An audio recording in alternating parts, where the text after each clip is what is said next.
अक्षय गोली की आवाज सुनते ही अपनी बढ़ी हुई रिएक्शन स्पीड के साथ हवा की स्पीड से एक फूलदान उठाता है और हमलावर के सर पर तेजी से निशाना लगा देता है। सर पर इतनी तेजी से फूलदान लगने के कारण हमलावर वही बेहोश हो जाता है। पर इन सब के चक्कर में अक्षय का दाया पैर मुड़ जाता है और वो सीधा जाकर रेशमा की तरफ गिर जाता है। इससे पहले रेशमा कुछ समझ पाती या अक्षय को संभाल पाती, अक्षय का सुंदर शरीर रेशमा के खूबसूरत बदन पर गिरने लगता है। अक्षय रेशमा के सर को बचाने के लिए उसका बायां हाथ रेशमा के माथे के पीछे रख देता है और अपना दायां हाथ उसके कमर के पीछे डाल देता है। तभी सिस्टम की एक बार फिर आवाज आई और एक बार फिर अक्षय ने उसे इग्नोर कर दिया। अक्षय को इस पल को और भी रोमांटिक बनाना चाहता था, इसलिए वह उन दोनों के गिरने की गति को धीमा कर देता है। धीमे धीमे अक्षय अपनी बाहों में जकड़ी रेशमा के साथ जमीन की ओर बढ़ रहा था। कुछ ही समय में दोनों का शरीर जमीन से टकरा जाता है। इस समय रेशमा अक्षय के मजबूत शरीर और हैंडसम चेहरे को भली भांति देख पा रही थी। दोनों एक दूसरे की आंखों में पूरी तरह से डूब गए थे। इस समय दोनों का शायद एक सा हाल था। दोनों के अंदर के हार्मोन कुछ इस गति से बह रहे थे कि उन्हें पता भी नहीं चल रहा था कब उनके ओठ एक दूसरे से मिलने को आतुर हो रहे थे। जल्द ही उनका सब्र का बांध टूट गया और अक्षय ने अपने ओठ रेशमा की तरफ बढ़ा दिए। रेशमा भी अपनी आंखें बंद कर उन हसीन पलों का आनंद उठाने लगी। धीरे धीरे अक्षय के ओठ रेशमा के इतना नजदीक पहुंच गए कि वे एक दूसरे के सांसों को अपने ऊपर अच्छी तरह से महसूस कर पा रहे थे।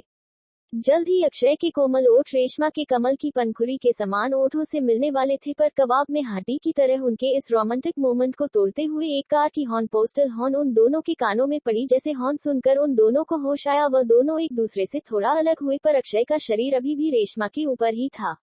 अक्षय ने जब देखा रेशमा का चेहरा शर्म से लाल हो गया है तो उसने माफी मांगते हुए कहा, सॉरी पेंसिव फेस, प्लीज हो सके तो मुझे माफ कर देना। वह मैं तो रेशमा ने बात को आगे रोकते हुए अक्षय के शरीर की तरफ इशारा किया। अक्षय ने अपने शरीर की तरफ देखा। वह रेशमा के मुलायम शरीर का सबसे मुलायम अंग अपने शरीर से महसूस कर सकता था।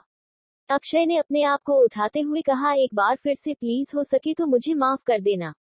अब दोनों ने एक साथ कावक की हड्डी की तरफ खिड़की से देखा तो सामने एक सुपरा खड़ी थी, जिसका दरवाजा खुलते ही एक 50 साल का दिखने वाला एक आदमी निकला और उसके आमने सामने दो ब्लैक ड्रेस पहने बॉडीगार्ड्स खड़े हो गए। उस आदमी को देखकर रेशमा ने दरवाजा खोला और भागते भागते उससे लिपट गई। पापा आप आ गए।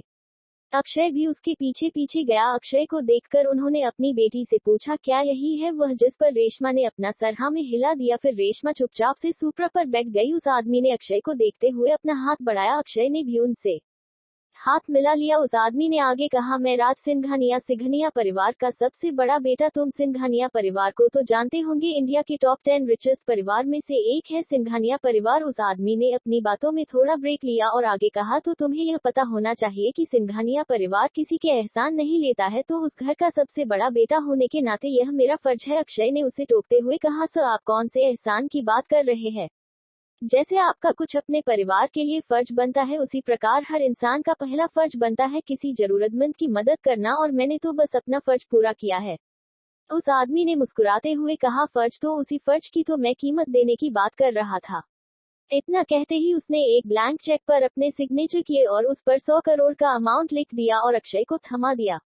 अक्षय इतना बड़ा अमाउंट देखकर चौंक गया, पर उसने हैरानी अपने चेहरे पर न आने दी और अपनी आवाज में नमी लाते हुए बोला, मैं अपने फर्ज की कीमत नहीं लगता। और इतना कहकर उसने वह कागज फाड़ दिया। यह देखकर राज सिंघानिया को गुस्सा आ गया। इसे उसने अपनी इंसल्ट के रूप में लिया और गुस्से में कहा, तुम दो कौड़ी के इंसान, तुम्हारी औकात हमारे जूते साफ करने की भी नहीं है। मैं ही पागल था जो तुम्हें पैसे दे रहा था। अपने पापा को आगे बोलने से रोकते हुए रेशमा ने बोला, पापा प्लीज चलते हैं। राज सिंघानिया अपनी बेटी का दिल दुखाना नहीं चाहते थे, इसलिए वह अक्षय को अपनी नजरों से घूरते हुए काका में बैठ गया और कहवा से बात करते हुए गायब हो गई। अक्षय के मन में औकात शब्द बार बार घूम रहा था।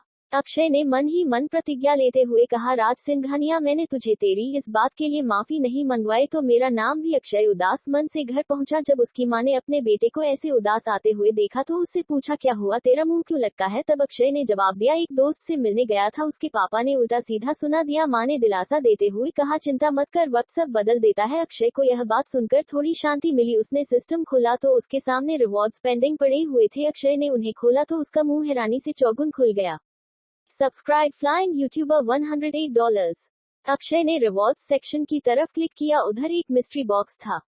उपहार। अक्षय ने उस पर क्लिक किया। उसके क्लिक करते ही वह बॉक्स उपहार ब्लास्ट हो गया और उसमें से एक नीले कलर का अंडा निकला। अक्षय नीले अंडे को देखकर चौंक गया। उसने हैरानी से पूछा, यह क्या है? एक्सटिंक्ट स्पीशीज हॉलन बीस्ट एग। तभी सिस्टम की आवाज आई, टीम जैसे तुम्हारी दुनिया में दिनों का अस्तित्व करोड़ों साल पहले खत्म हो गया था, उसी तरह अरबों खरबों सेंचुरी पहले एक स्पाइसीज पूरे यूनिवर्स पर राज करती थी। उस स्पीशीज का नाम था हॉलन बीस्ट। पर एक स्पेस आकाशगंगा रॉकेट के एनर्जी के बाढ़ ने इनका वजूद इस दुनिया से मिटा दिया।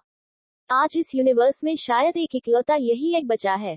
इनकी शक्ति के तो क्या ही कहने, इनके पास अपनी कोई शक्ति नहीं होती, पर यह दूसरों की शक्ति को कॉपी करते हैं। हाँ, एक शक्ति इनकी खुद की होती है। यह वेश बदलने में माहिर होते हैं। इनका बदला हुआ वेश स्वयं देवता भी नहीं पहचान पाते।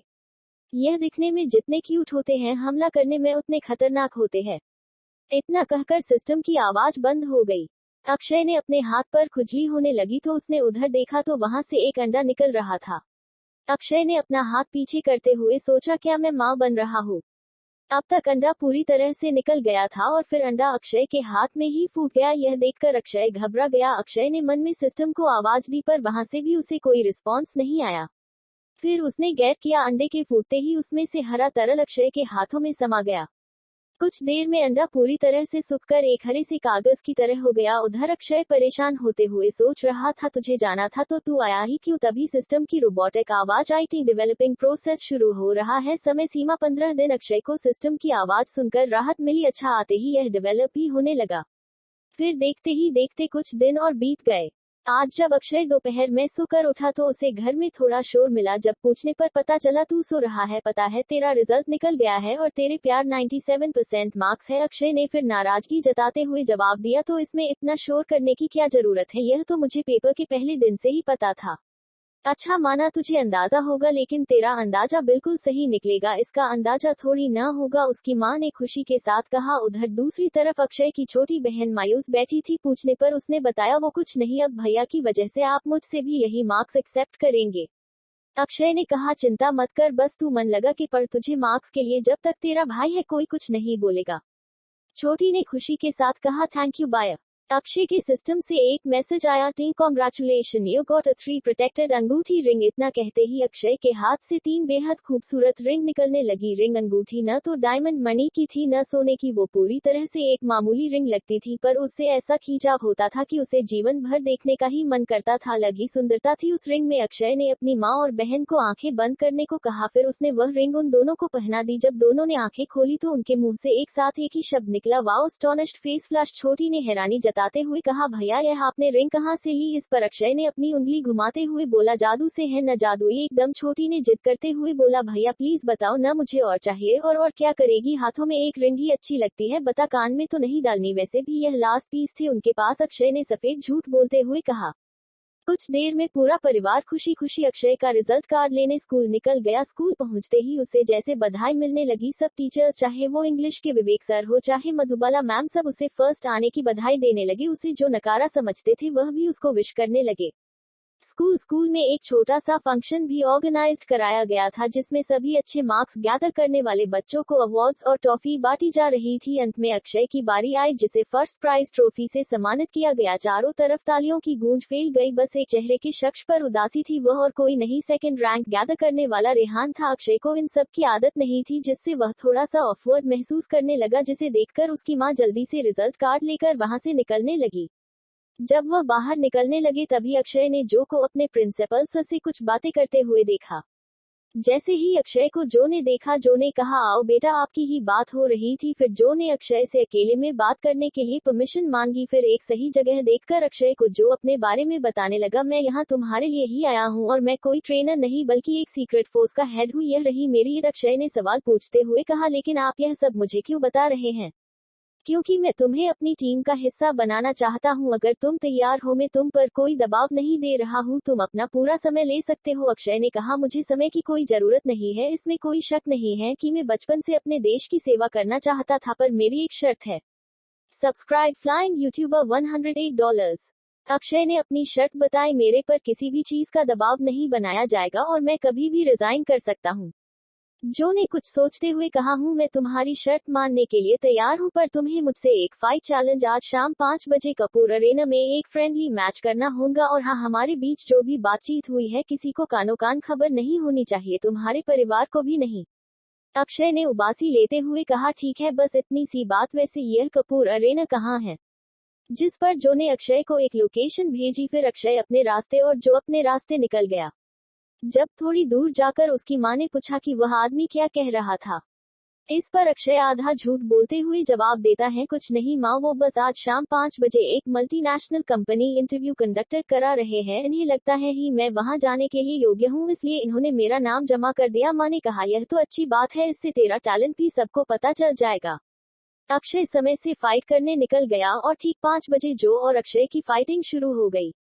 अक्षय जो को बुरी तरह से नहीं हारना चाहता था, इसलिए उसने बस जो के सारे अटैक डॉज किए। जब जो को समझ आ गया वह अक्षय से ऐसे तो नहीं जीत सकता है, उसने अक्षय को उकसाते हुए कहा, तुम्हारे डॉज करने की काबिलियत से मैं इम्प्रेस हुआ, पर क्या फायदा जब अटैक में तुम शून्य हो। जो कि यह सबसे बड़ी गलती थी। अक्षय ने एक साधारण सा मुक्का जो की तरफ बढ़ा दिया। हाँ, यह साधारण सा मुक्का था, नहीं इसमें ज्यादा फोर्स लगाई गई थी, नहीं खास बिंदु की तरफ मारा गया था, पर यह जो के लिए साधारण नहीं था। उसने इसे रोकने की बहुत कोशिश की, फिर भी वह इस मुंह के 5 कदम दूर जा गिरा। फिर अक्षय फुर्ती से जो के शरीर पर बैठ गया और उसने एक मुक्का उसके मुंह की तरफ बढ़ा दिया, जिसे देखते ही जो ने अपने हाथ खड़े कर दिए।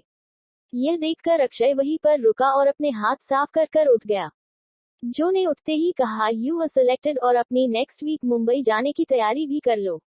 अक्षय ने सलूट करते हुए कहा, ओक सर। फिर अक्षय ने एक मदद मांगते हुए कहा, सर क्या आप मेरी एक छोटी सी मदद कर सकते हैं? फिर उसने घर पर इंटरव्यू वाली बात बता दी। तो सर क्या आप मेरा एक सिलेक्शन लेटर बनवा सकते हैं?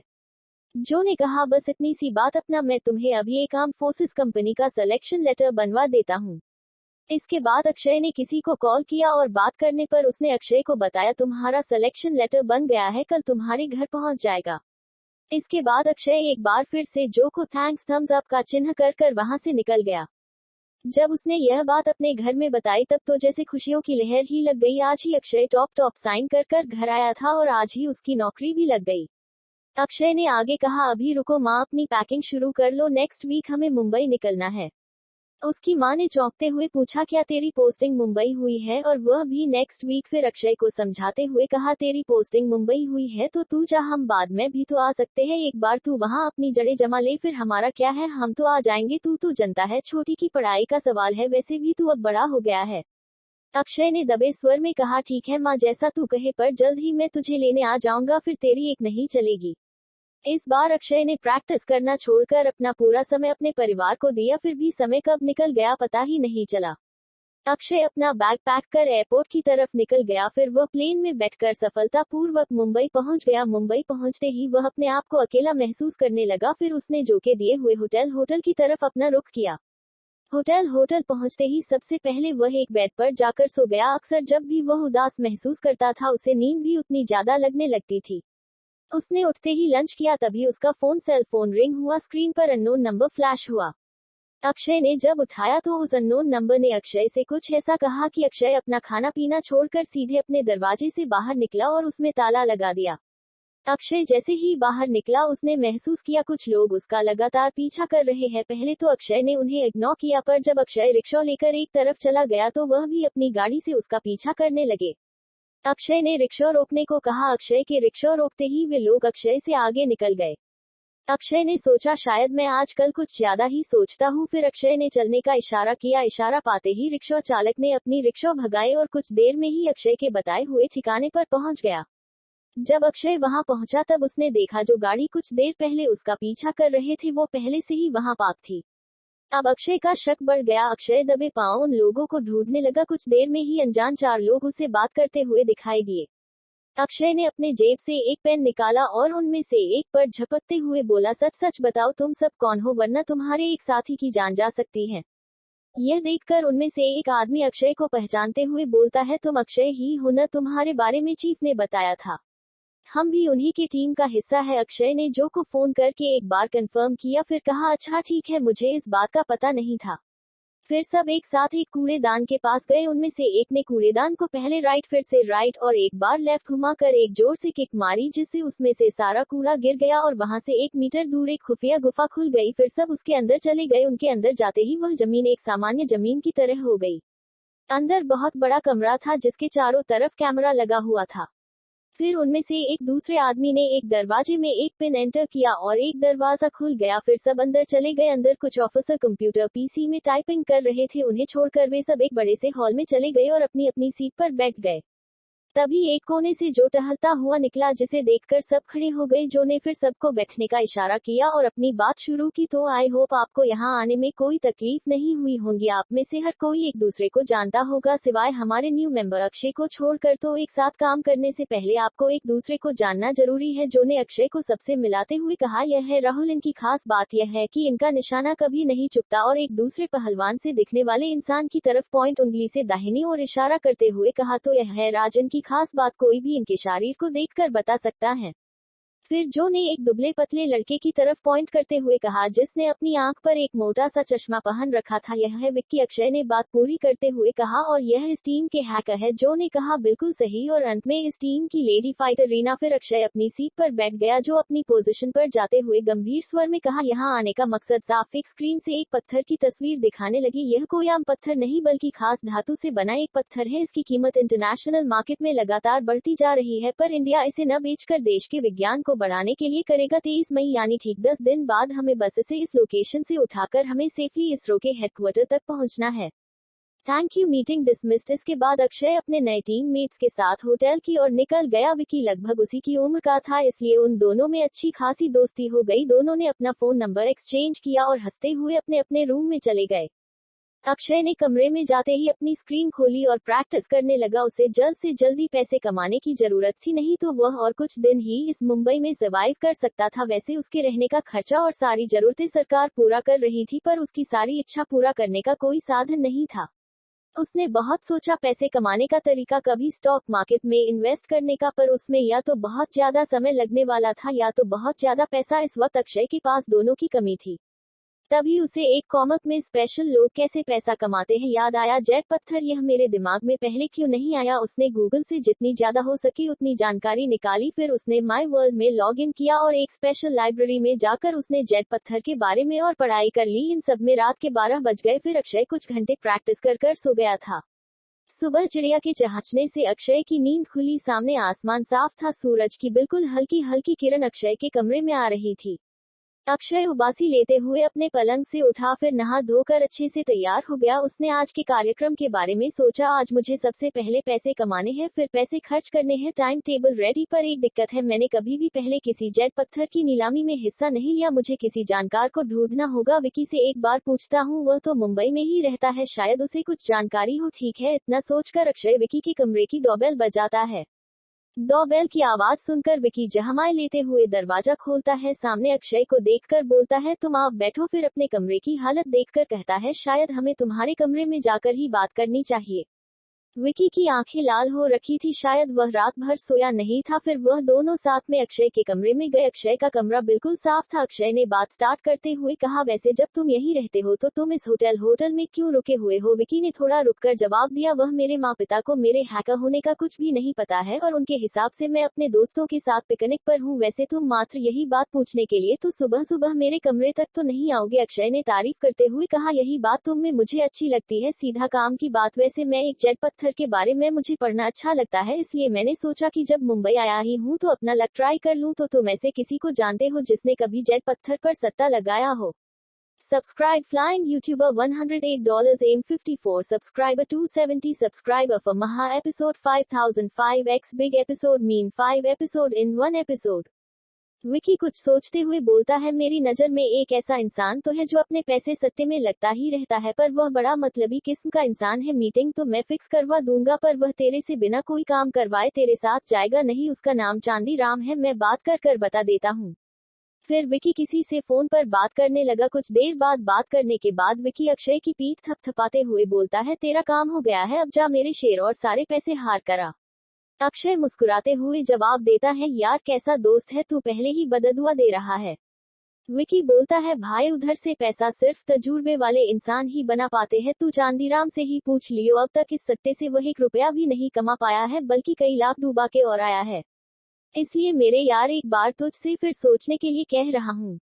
अक्षय ने विकी के कंधे पर हाथ रखते हुए कहा भाई अब यह इमोशनल ड्रामा बंद करेगा, अभी तू मना कर रहा है, कल तू ही पार्टी मांगेगा। अच्छा वैसे लोकेशन तो इस चांदीराम की भेज दे। विकी ने एक अलग सी स्माइल देते हुए कहा bro can you check your phone, मैंने तो कल ही भेज दिया था। यह सुनकर अक्षय अपना फोन चेक करता है, उस पे एक लोकेशन आई थी और जब अक्षय ने डेट की तरफ ध्यान दिया तब उधर टुम्मरो शो कर रहा था। यह देखकर अक्षय विकी हो जोर जोर से हैका बोलने लगता है, फिर दोनों हंसने लगते हैं और कुछ देर इधर उधर की बात करने के बाद अक्षय और विकी दोनों घर से निकल जाते हैं। अक्षय अपने रूम में लॉक लगाकर होटल से बाहर निकलता है और निकल जाता है चांदीराम के ठिकाने में। कुछ देर ट्रैवल करने पर फाइनली अक्षय विकी के दिए हुए लोकेशन पर पहुंच जाता है। चांदीराम कोई व्यस्त लोगों में से नहीं था, उसका काम पैसे उधार देकर उनसे सही ब्याज के साथ वसूल करना था। मुंबई जैसे शहर में कई लोग थे जिनके पास कोई जमीन नहीं थी, फिर भी उन्हें कर्ज की जरूरत होती थी, ऐसे में वह कोई मूल्यवान चीज गिरवी रखकर चांदीराम से पैसे लेते थे। मुंबई बाहर से जितना आमिरों की बस्ती लगती थी उतना ही वह अंदर से गरीबों का अड्डा भी था, जिसमें से कई लोग तो बाहर से मुंबई काम ढूंढने के लिए, कुछ बनने के लिए आए हुए थे, पर हुआ क्या कर्जे के डेथ ट्रैप में फंस गए। अब तो वह वापस लौट कर भी नहीं जा सकते थे, न घर के रहे न घाट के, पर कुछ भी हो इन सब से चांदीराम जैसे लोगों का धंधा तो जोरों से चलता था। खैर चांदीराम इस वक्त अक्षय की तरफ पीठ करके बैठा हुआ था। अक्षय ने पीछे से ही बोला भाईजी मुझे विकी ने भेजा है, अगर आपके पास कुछ खाली समय हो तो क्या आप मुझे एक ऐसी जगह लेकर जा सकते हैं जहां जेल पत्थर पर सट्टा लगाते हो। यह सुनकर सेठ चांदीराम पीछे मुड़ा। सेठ चांदीराम वह अपने काम और नाम की तरह नहीं बिल्कुल मोटा था और न ही उसके दांतों के बीच में एक दांत चांदी का था। उसकी एक छोटी सी स्ट्रेट मूंछ थी और आंखों पर एक मोटा सा ऐनक, चेहरे पर एक तिल, और हाँ वह कोई मोटा तो नहीं था पर फिर भी उसकी छोटी सी तोंद निकली हुई थी, शायद उसके शरीर का सारा खाना वही इकट्ठा होता था। सही मायने में वह चांदीराम कम घसीटा राम ज्यादा लग रहा था। चांदीराम भी अक्षय के हटे कट्टे शरीर को अपनी आंखों से स्कैन कर रहा था। उसने अक्षय से थोड़ा चिंता जताते हुए कहा तुम गलत समय पर आ गए, अभी मेरा दिमाग बहुत खराब हो रहा है, मेरे कुछ पैसे स्काई गैंग के पास फंसे हुए हैं, इसलिए मैं कहीं नहीं जा सकता, अगर तुम मेरे बाउंसर के साथ उन पैसों को निकलवा देते तो मैं भी चल सकता था। अक्षय ने मन ही मन सोचा साला मतलबी, फिर उसने चांदीराम से कहा आप चिंता मत करो, काम हो जाएगा। यह सुनकर चांदीराम ने अपने कुछ हटे कट्टे पहलवान से दिखने वाले लोग अक्षय के साथ भेज दिए। कुछ समय बाद अक्षय स्काई गैंग के ठिकाने पर पहुंच गया। स्काई गैंग के ठिकाने पर कम से कम 10 लोग तो अपने हथियारों पर धार लगा रहे थे, जो बचे थे वह इधर उधर बैठे हुए थे। अक्षय के साथ जितने भी लोग आए थे वे इधर उधर घात लगाकर छुप गए। बेसिकली उनका प्लान उस आदमी को अकेले में दबोचना था। अक्षय ने एक बाउंसर से पूछा किसने पैसे लिए थे। उसने एक इंसान की तरफ इशारा किया जो कि अपने बाइक पर बैठा हुआ एक इंसान से अपने पैर दबवा रहा था, देखने में तो वह उनका बीओस लग रहा था। अक्षय चुपचाप अंदर गया और उसने शांति से उस आदमी के पास जाकर कहा भाई आपने चांदीराम से कुछ पैसे उधार लिए थे, आप उन्हें आज के आज लौटा दो प्लीज। यह सुनकर तो अक्षय के साथ आए लोगों ने अपना सर पीट लिया, अगर ऐसे ही पैसे लेने थे तो हम कब के ले चुके होते, भाई ने किसको भेज दिया, बल तो है पर अक्ल नहीं।